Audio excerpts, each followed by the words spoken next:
100 খুন করা সেই পাপীর তওবা। বনে ইসরায়েলের এক লোক ছিল যে 99টি মানুষকে হত্যা করেছিল।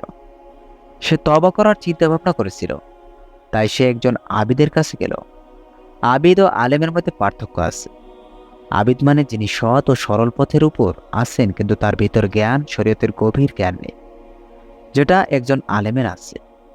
সেই লোকটি এই আবিদকে বলল, আমি 99টা মানুষকে হত্যা করেছি, আল্লাহ কি আমাকে ক্ষমা করবেন? আবিদ যখন এটা শুনলেন তখন বললেন যে, তুমি 99টা লোককে খুন করেছ, আল্লাহ সুবহানাহু ওয়া তাআলা কিছুতেই তোমাকে ক্ষমা করবেন না। এখন সেই লোকটা আবিদকে খুন করে ফেলল। এই লোকটির কাছে মানুষ হত্যা করা এতটাই সহজ, পানির মতো। তার সাথে তার মতের মিল হয়নি বলে সে তাকে আবিদ মেরে ফেলল। সে তার ফতোয়া পছন্দ করেনি বলে তাকে মেরেই ফেলল।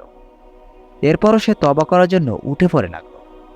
তার অন্তরের ভিতর কিছু অংশ হলেও ভালো ছিল। সুতরাং সে এ সময় খোঁজ করল যে কাকে জিজ্ঞেস করা যায়। সে জানতে পারল এক আলেমের কথা।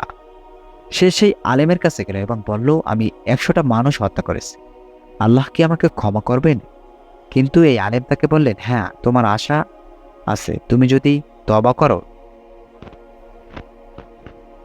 তাহলে আল্লাহ তা গ্রহণ করবেন, যদিও বা তুমি 100টি লোককে হত্যা করেছো। যদি আল্লাহ তোমার জন্য তওবার দরজা খুলে রাখেন, তবে কে তোমাকে তা থেকে প্রতিরোধ করবে? যদিও বা এই লোকটি 100টা মানুষকে হত্যা করেছে, আল্লাহ তার তওবা করাতে খুশি হবেন। কিন্তু আলেমের ফতোয়া এখানেই শেষ হয় না। তিনি আরও বলেন, তোমাকে এই শহর ছেড়ে অন্য জায়গায় চলে যেতে হবে। এটা হলো খারাপ শহর। আমি চাই যে তুমি এই শহর ছেড়ে অন্য শহরে যাও, যেখানে এমন সব লোকেরা রয়েছে যারা আল্লাহর ইবাদত করে, ফলে তুমি তাদের সাথে ইবাদত করতে পারবে। আলেম বুঝতে পেরেছিলেন যে এই লোকটি যতক্ষণ এই শহরে থাকবে ততক্ষণ পর্যন্ত সে পাপ কাজ করতেই থাকবে, যদিও বা সে তওবা করে, কারণ সে খুন করার প্রতি আকৃষ্ট হয়ে গেছে। ঠিক একজন ড্রাগ অ্যাডিক্টেড নেশাখোরের মতো। যতক্ষণ পর্যন্ত একজন নেশাগ্রস্ত ব্যক্তি সেই একই পরিবেশ, একই সঙ্গ, একই গ্রুপের মধ্যে থাকবে, যদিও বা সে অভাব করে, তারপরও সে একই কাজ করতে থাকে। তাকে পরিবেশ বদলাতে হবে, কারণ তার চারপাশের সবকিছুই সেই নেশার সাথে সম্পর্কিত। যখনই ড্রাগ ডিলার, যার কাছ থেকে সে ড্রাগ কিনতো, তার সাথে সাক্ষাৎ হলে সেটা ড্রাগের কথা মনে করিয়ে দেবে। যে বন্ধুর সাথে নেশা করা হয়, তার সাথে দেখা হলে ড্রাগের কথা মনে পড়বে। একই ঘটনা ঘটে যারা মদ খায়। তারা যারা পাবজি খেলে দেখলে, মদের বোতল দেখলেই মদ খাওয়ার মতো কথা মনে পড়ে। তাই এসব থেকে দূরে থাকতে হলে, এসবের পরিবেশ থেকে দূরে থাকতে হলে, সে কারণেই আলেম সেই খুনিকে বললেন তার শহর থেকে চলে গিয়ে অন্য শহরে ভালো লোকদের সাথে আল্লাহ সুবহানাহু ওয়া তাআলার ইবাদত করতে। ভালো লোকদের সংস্পর্শে তাদেরকে থাকলে সেটা আপনাকে ভালো কাজ করতে অনুপ্রেরণা যোগাবে। বিপরীতভাবে খারাপ সঙ্গে থাকলে সেটা আপনার পতন ঘটাবে। মুহাম্মদ সাল্লাল্লাহু আলাইহি সাল্লাম বলেন, যদি তুমি একজন কামারের পাশে বসে থাকো তবে তোমার গা দিয়ে কামারের গন্ধ বের হবে। আর যদি তুমি সেই লোকের পাশে বসে সে কস্তুর বিক্রি করে, তাহলে তুমি তার সুবাস কিছুটা শোষণ করে নেবে।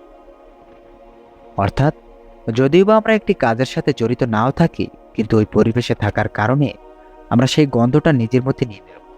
সেটা আমাদের অনিচ্ছা সত্ত্বেও হবে। তাই আমাদের উচিত সর্বদা ভালো মানুষের সংস্পর্শে থাকা। পরিবেশের একটা বিরাট প্রভাব এসব ক্ষেত্রে আসবে। তাই সেই আলেম তাকে তার শহর থেকে অন্য শহরে যেতে বলেছিলেন। তার কথা মতোই সেই লোক অন্য শহরের দিকে রওনা দিল। কিন্তু আল্লাহর ইচ্ছে মাফিক সেই লোকটি সেই শহরে পৌঁছানোর আগেই মারা গেল। যখন সে মারা গেল, তখন মৃত্যুর ফেরেশতারা তার রূহ কবজ করার জন্য আসলেন। যখন একজন ভালো লোক মারা যায়, তখন রহমতের ফেরেশতা তার রূহ কবজ করতে আসেন। আর যখন একজন খারাপ লোক মারা যায়, তখন শাস্তির ফেরেশতা তার রূহ কবজ করতে আসেন। কিন্তু যেহেতু এই ক্ষেত্রে পরিস্থিতি পরিষ্কার ছিল না, তাই দুই ধরনের ফেরেশতাদের দলই আসলেন এবং তাদের রূহ কবজ করার জন্য। এবং সেখানে একটা বিতর্ক জন্ম নিল। শাস্তির ফেরেশতা বলল, এই লোক আমাদের, কারণ সে এখনো তওবা করেনি, কবুল হয়নি তার সদিচ্ছা, কিন্তু ছিল সে সেখানে, অন্য শহরে পৌঁছাতে পারেনি। রহমতের ফেরেশতা বললেন, না, সে তওবা করেছে এবং সে সেই শহরে যাওয়ার জন্য রওনা দিয়েছে। তো দুই দলের ফেরেশতারাই বিতর্ক করছিল যে কে কারা সেই ব্যক্তির রূহ নেবে। তাই আল্লাহ সুবহানাহু ওয়া তাআলা এই বিতর্কের দূর করার জন্য তাদের কাছে আরেকজন ফেরেশতা পাঠালেন। তিনি তাদের বললেন, সেখানে মারা গিয়েছে, সেখান থেকে উভয় শহরের দূরত্ব মাপ করো। যদি তোমরা তাদের নিজের শহরের কাছে পাও, সে জাহান্নামী, আর যদি সে অন্য শহরে ভালো লোকদের নিকটবর্তী হয় তবে সে জান্নাতি। মুহাম্মদ সাল্লাল্লাহু আলাইহি সাল্লাম বলেন, প্রকৃতপক্ষে সে নিজের শহরের নিকটবর্তী ছিল, তাহলে তার স্থান কোথায় হবে? জাহান্নাম।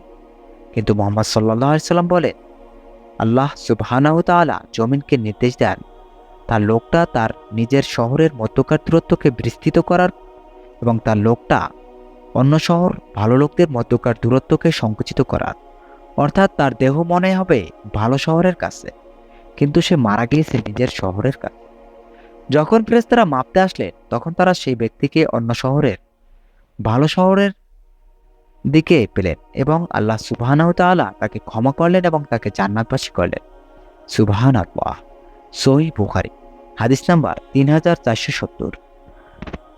আল্লাহ যদি চাইতেন তাহলে তিনি ওই ব্যক্তিকে ভালো শহরের নিকটে মৃত্যু দিতে পারতেন, কিন্তু তিনি তা করেননি। তিনি কেন তাকে তার নিজের শহরের দিকে বেশি নিকটবর্তী করে মৃত্যু দিলেন? কারণ তিনি আমাদের দেখাতে চেয়েছেন যে তিনি কতটা আগ্রহের সাথে ওই ব্যক্তিকে ক্ষমা করতে চান। আমাদের শুধু আল্লাহ সুবহানাহু ওয়া তাআলার কাছে ক্ষমা চাইতে হবে, তওবা করতে হবে। সুপ্রিয় বন্ধুরা, সেই তওবা হতে হবে মন থেকে, পুনরায় সেই পাপ না করার দৃঢ়তা নিয়ে। আল্লাহ আমাদের সঠিক পথে রাখুন।